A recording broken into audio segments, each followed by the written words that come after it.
Hi, this is Ted. Today I'm going to be talking about Kathryn Kuhlman and Mr. Beast. Now, some of you are going, who is Mr. Beast? Or who is Kathryn Kuhlman? Well, I need to explain both of them because both of them have fans. Both of them are celebrities in their own world. And both of them are huge to a lot of people and very important to a lot of people. So let's go through this a little bit. First of all, who is Mr. Beast?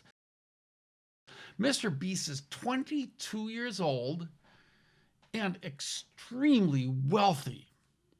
How can this be, you say? I know that's what you're asking, because he has 66 point some million. Is it 66? Something like that. 62. Almost 62 million subscribers on YouTube. But it's not just that. He's got himself hamburgers that he makes for people. I don't get that one. I haven't really researched that, but he has some kind of hamburger something. I think he sends hamburgers to your house. Not sure about that. Whatever it is, he's got other businesses. That's what I want to get across. He's got other businesses too. And why is he so popular? Why is he so huge? What did he do to make it so big on YouTube? Well, he decided to do something a little different than anybody else. He gives away money. Literally gives away money and gives away things. I am going to Uber people, but at the end of the ride, let them keep the car. We literally have a Lamborghini, and I'm going to give it away. You want to watch this video. He gives away an obscene amount of money, and it's always fun to watch his videos and watch the reaction of people unexpectedly getting this huge, tremendous amount of money or something really cool. I'm so happy. We're just getting started. We have hundreds of thousands of more dollars we're giving away next bit. Have either of you seen the channel Mr. Beast? Yes.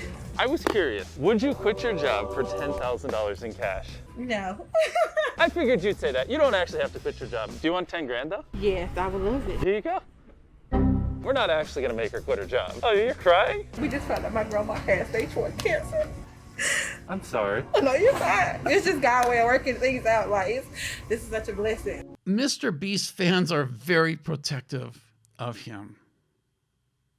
Now, who's Kathryn Kuhlman?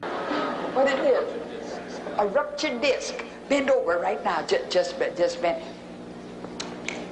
Who got that opening for an ear just then? Somebody got an opening for an ear. Hold your ear tightly closed. In just that moment, somebody's ear opened. Where are you? Somebody hears me perfectly. The ear, hold the good ear to shut. In that split second, which ear opened? Well, come here. My, oh, this is glory. Oh, dear Jesus, I worship you. Hold on, I give you praise. She presented and created this awesome show, a theater, if you will, on stage, where she would bring people up who were healed during her time of talking and their singing, and people were believing themselves to be healed and going up on stage. And you couldn't get up on stage unless you could tell the audience, I've been healed. I feel no more pain. I am wonderfully cured. And this is what she did. And because of that, she became huge in her own world. There are millions of people who really look up to Kathryn Kuhlman and think she is an amazing woman, somebody who is far deeper into the Christian walk than anybody else. Okay, both of these people have an image they present to others. And both of them have a real life that may not match the image they present on camera or on stage. That's what I want to get into today. Kathryn Kuhlman's image. She comes across as someone who loves God more than you can imagine. Dramatically so. She's dedicated to her work more than any of us can imagine. She's sacrificed. She mentions this several times when she preaches, how much she has sacrificed for God. and for you, the audience, who need healing. She's passionate about seeing people healed and seeing people come to Christ. And she cares for everyone.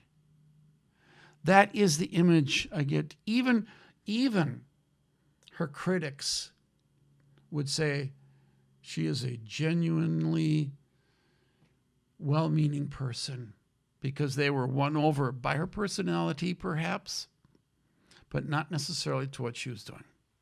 On the other hand, Mr. Beast comes across as very generous, a tremendous amount of charisma. He comes across as somebody who loves to share and loves to see other people happy.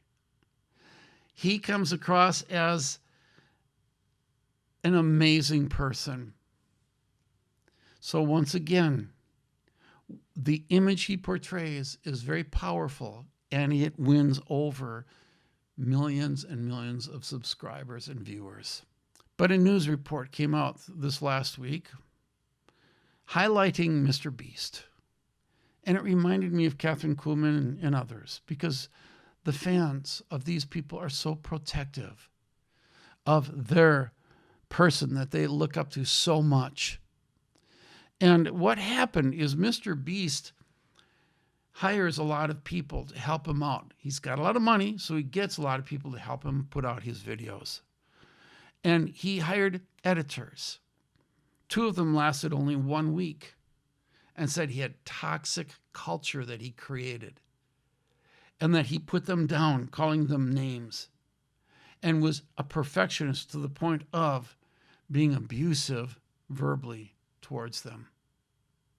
Now, 11 people have come out saying, word for word, 11 people who worked for the YouTuber said his demeanor changed when the cameras weren't around. Sounds like The Bachelor or The Bachelorette, doesn't it? Some of those people out, and some of you, I know some of you have a guilty pleasure of watching that. And they described basically a difficult work environment. Now, one of the editors who worked for Mr. Beast for 1 week put out a YouTube video, and it only lasted a few days because he had to pull it down. And the YouTube video was basically saying that his work for that 1 week was terrible, and Mr. Beast was terrible towards him. But because the fans did not want to hear that, but because the fans were so upset with him, he got death threats. What is it about fans who get so protective of somebody that they love? It's not really the person that they love, but they have fallen in love with or attached to an image of that person. What that person presents. Mr. Beast presents an image. I don't know if he's planned on it. I highly doubt it, but it is something that developed over time. And there's an image that Kathryn Kuhlman and all the prophets and all the faith healers present. And a lot of times people will fall in love with that image. They will get attached to that image, and that image is everything to them. So that if you try to expose that it's not that way, they will turn on you. And the reason I brought up Kathryn Kuhlman is because she is the one I get most people saying, you're wrong about her. What do you know? All that kind of stuff. All I'm trying to do is get below the surface, beyond the image that most people buy into. People buy into it because they want what that image offers. Not because there's truth to that image, but because they want what is in that image. What is the image with Kathryn Kuhlman? The image is the New Testament has come alive. The image is miracles have been resurfaced, and we can see people getting healed, but you're not seeing the follow-up. Both of these people, Kathryn Kuhlman and Mr. Beast, both of them present an image. And both of them have a reality about themselves that people don't see. Mr. Beast looks like he comes across as fun and creative and generous, really nice, and he's got a lot of charisma. He's very likable. You just kind of, man, this guy's awesome. I want to get to know him kind of person. That's the image. Kathryn Kuhlman comes across as someone who loves God more than anybody. She comes across dramatically one who really is intensely committed to Christ. She comes across as one who is dedicated. She says this too. She lets you know she's dedicated to her work more than any of us can imagine. You don't know how much she has suffered for her ministry. She tells you that. She's passionate about seeing people healed and seeing people come to Christ. But these are both images. They're not real. And when people attack the image and say that's not real, what do the fans do? The fans will attack back and try to protect that person that you're going after, whether it's Kathryn Kuhlman, Mr. Beast, or anybody else. This is Ted. You all have a good day.